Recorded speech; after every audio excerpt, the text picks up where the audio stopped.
So initially when I tried to record this video, it was turning into a rant, it was turning into a tangent, but honestly, this video doesn't need to be long. It's probably going to be the shortest serious video I upload this month.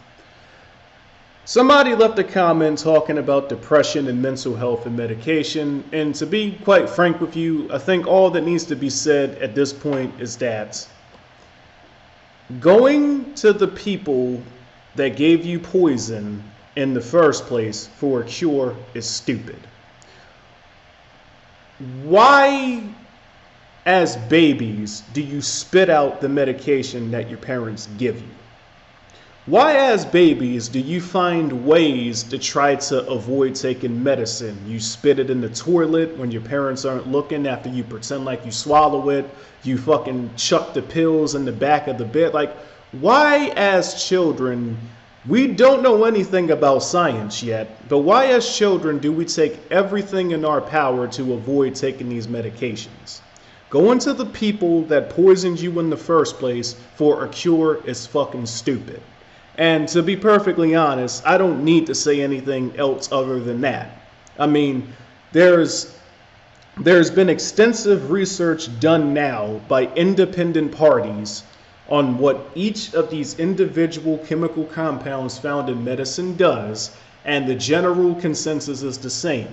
For every positive that a drug is giving you, there's also a negative. Well, there's two negatives. There's the visible negative, and then there's the hidden negative, right?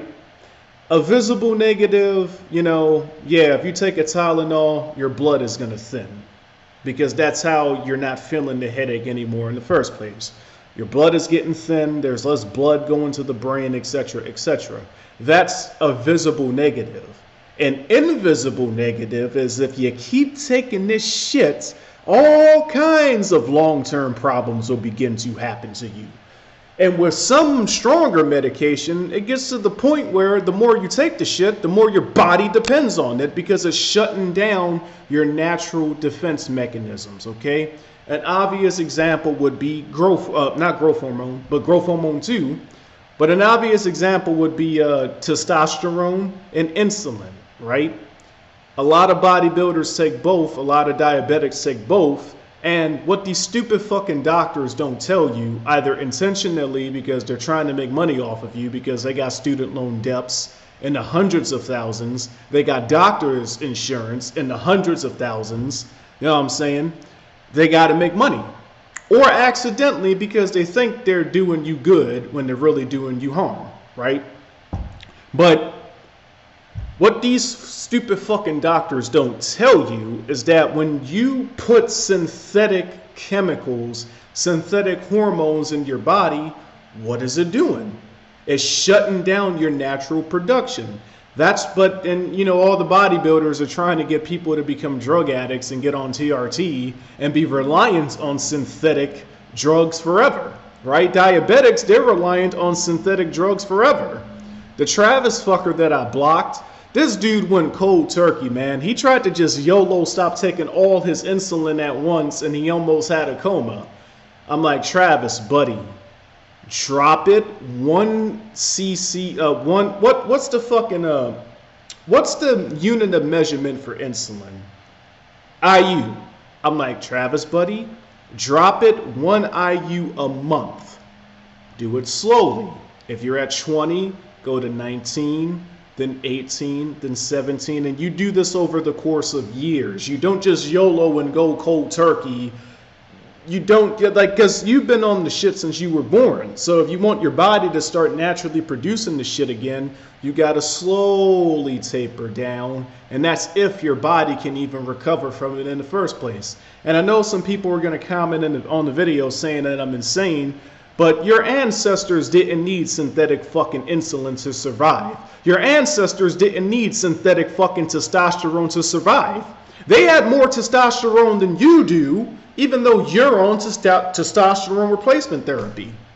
Our ancestors didn't know what fucking depression was because there was no time to be depressed. If you got depressed, you died. You didn't survive.